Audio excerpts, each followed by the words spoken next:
Hey guys, Lady Pelvic here to talk to you guys about PlayStation's E3 conference. So when I went to E3 this year, I only went Tuesday through Thursday, thus I didn't really get to see any of the big press conferences like Xbox or Sony. So I went into E3 not knowing anything about that. I just went, played games, and left. Thus one of the first things I did when I got home was watch the press conferences, so I finally knew what was going on. So here are my thoughts on PlayStation's press conference. I thought they did a really great job. First things first, they had an orchestra. Now, I admit, I was very impatient. I was like, okay, like, this is fine. Like, it was good. It was, like, cool. I love that kind of music, too, like chanting, but I just really wanted to see the games. I was getting a little anxious.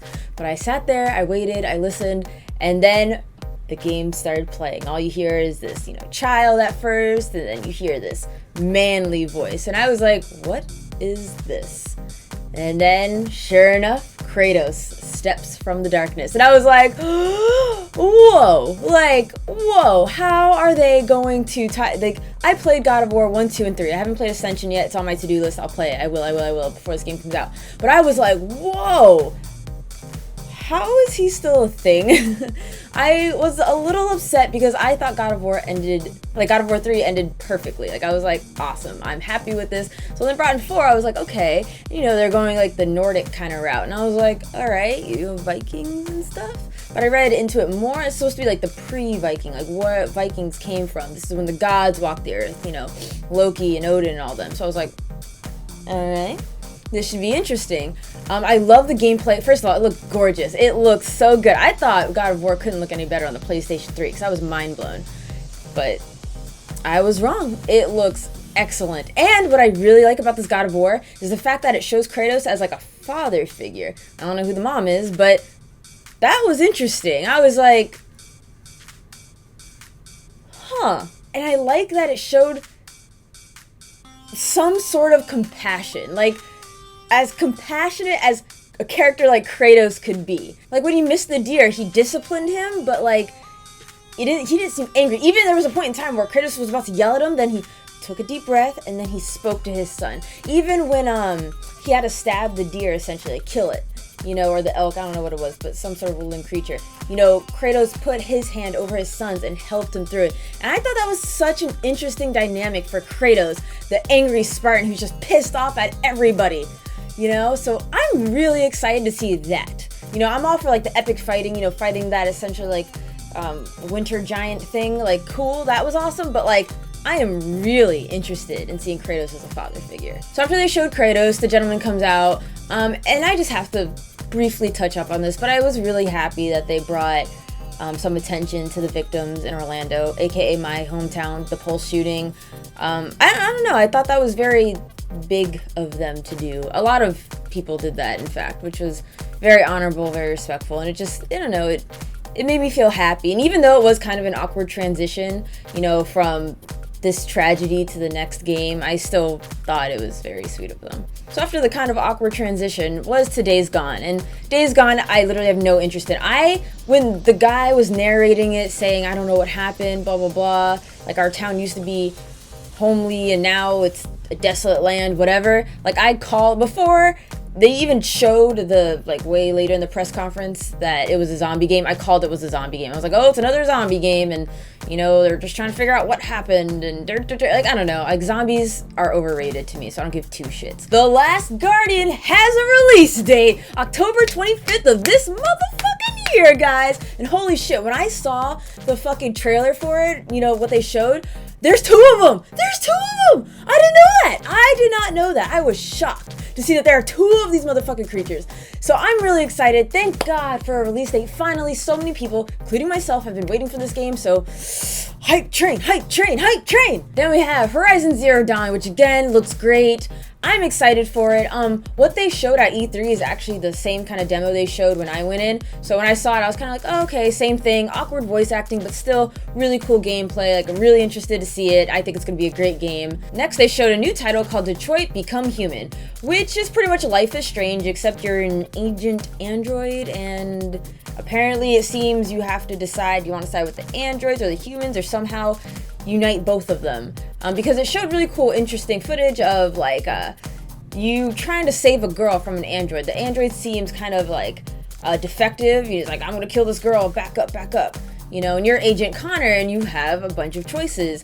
Do you lie when he asks, do you have a gun? Are you armed? You could say yes or no. You know, he'll say, tell your men to stand down. You can tell the men to stand down or not.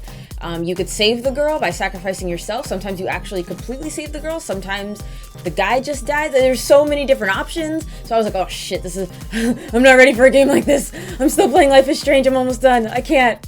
No, I actually probably will play it because I love those kinds of games. Like, they're so heart-wrenching. Just like, I can see it now. Normally I like to unite, you know, like friendship and peace and shit. But like, I don't know. I think I'm feeling kind of devious. I want to do the bad thing. By the bad thing, I just mean actually purely side with the androids and say fuck the humans. I don't know, I just want to choose a side, you know? Team iRobot, let's do this. Resident Evil 7. Nope, nope, nope, nope, nope, nope. None of that shit for me. When that trailer started, and I could tell instantly it was a fucking horror trailer, I like went on Twitter and I was like, just writing on Twitter and watching the PlayStation press conference. This looks like a horror game, so I'm just gonna casually spend my time on Twitter. So I heard it playing, and it definitely sounded horror, and it was horror, and sure enough, like, I came in at the last second of the trailer, and I saw Resident Evil 7, and I was like, good thing I didn't watch it. Like, you guys don't understand, I don't do horror. I can't even watch a horror trailer. Like, I don't do horror. Nope, no, no. For those of you who like Resident Evil, good for you. Enjoy the fucking game. Then we go into the VR portion of the PlayStation conference, and you know what? Good for those who are interested in VR. I think they have a good lineup. I like that they're gonna have up to at least 50 games, if not more, by October 13th, so that's really cool. But again, until they have .hack for VR, probably won't be playing it. That or like a solid MMO. Yeah, but really .hack. Like, if they gave some .hack some VR love, you don't even know. I might just have to quit YouTube at that point. Next was some more Call of Duty. Cool. Crash Bandicoot. Okay, so I must be the only one who hasn't played a Crash Bandicoot game. Alright, that's not true. I've played them, but I didn't enjoy them. I don't know why. I don't know what my childhood self was thinking. Actually, that's a lie. I know why I didn't like it. I hated the design, and I still kind of don't like the design of Crash Bandicoot. It's a really shallow fucking reason. Maybe I'll play it, you know, they say they're remaking all the games or whatever, most of the games. I didn't pay too close attention to it, so maybe I'll play it. Next was the Star Wars Lego game, and to give you an idea how much I care about Star Wars is I still haven't seen the new movie yet. So, there's that. Death Stranding. Okay, well, first of all, welcome back, Mr. Kojima. Like, right on. I love that opening. I like the tiles. I like how he eventually walked off the tiles, though. I thought that was kind of funny. But still, welcome back. Now, everyone fucking flipped their shit. I mean, I think he got a standing ovation. Like, people, I'm pretty sure someone had to cry. Now, are you guys ready for this? I don't think I've actually ever played a Kojima game. I've never played any of the Metal Gear games. I know that's what he's known for. And I want to play, but, like, when I look at it, there's just so many. I'm like, where do I even start? I know. Shame on me. Game of Thrones, shame on me. Shame, shame, shame. But Death Stranding might actually be my first Kojima game, because it's really interesting. You know, they have Norman Reedus, so I'm really glad they brought him back kind of from PT. I'm really interested in, like, the handprints. Like, I want to know that symbolism. Like, what's up with that? The USB necklace, I was like, okay. The fact that he has, like, a scar on his chest, like, or on his stomach, really, as if, like, maybe he gave birth or something? I mean, what a twist that would be. Some kind of male pregnancy, like, as if, like, a living being was carved out of him. Like, well, I don't even know where this is going, but I'm excited. The fact that there's a bunch of death and decay, you see the beach whales and stuff, I want to know where he's going with this. And I did a little reading. He says he was reading a book, I can't remember by who or what the book was called, but it's centered around rope, a lot of rope. So I want to know where rope is going to tie into this. Ha ha! That was comedy gold, people. But just like most people, I'm definitely going to be keeping an eye out on this monster. I'm looking forward to it. Then we got some Spider-Man. Alright, so I'm not a really big fan of, like, superheroes. I like them. I think they're cool. Spider-Man is my favorite superhero if I had to choose one. But, like, I'm not crazy about the whole superhero universe and whatnot. To give you an idea, I just saw Iron Man 1 this year, like, 3 weeks ago. My friend is on a mission to, like, have me watch all of the Avengers line of Marvel movies. So right now I think we just ended on Iron Man 2, so now we go into the Avengers. Anyway, sorry, sidetrack, but the Spider-Man game does look really fun, really cool, but again, I don't see me playing that. I just have so many other games I care to play. Then it wrapped up with some live footage of Days Gone, and I mean, like, it looked cool, it looked scary. I was on the edge of my seat while I was watching the player play. But again, a game I don't particularly care for. Just another zombie survival game. Good luck, don't die. Ended with a montage of just a bunch of games coming to PlayStation. You know, they couldn't fit every single game they wanted, I'm sure, into the conference. So that was kind of a nice reminder to see some Gravity Rush 2, some Yooka-Laylee. So I'm like, ooh, ah. And by all means, I could not forget about Gravity Rush. Oh, the game's gonna be so good. Okay, so first things first, love the live orchestra. I thought that was like a really cool, really creative, like, and it was all well timed, nothing was off. Like, they did a really great job with that. Bravo.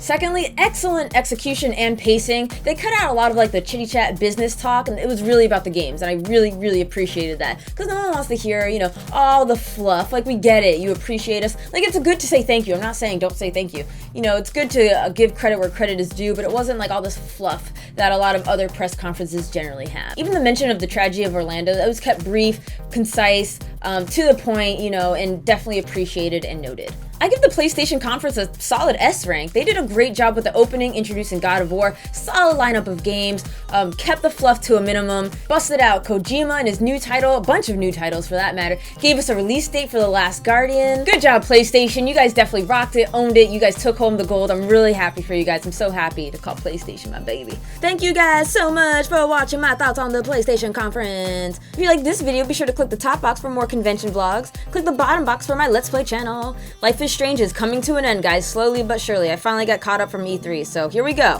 Thanks again for watching. Also, I don't know if you guys saw, but PlayStation is having a Square Enix sale, and I got Legend of Mana, so I hope to review that game. I know you guys want me to stick with some more like of the newer games, but I really owe it to myself to play some of these classics since I missed out on a lot of them. So, Legend of Mana coming to you. So let me know in the comments below if you're picking up anything, or you guys all about that Steam summer sale and hitting that up. So yeah, let me know in the comments below what games you're hitting up this summer. Bye-bye!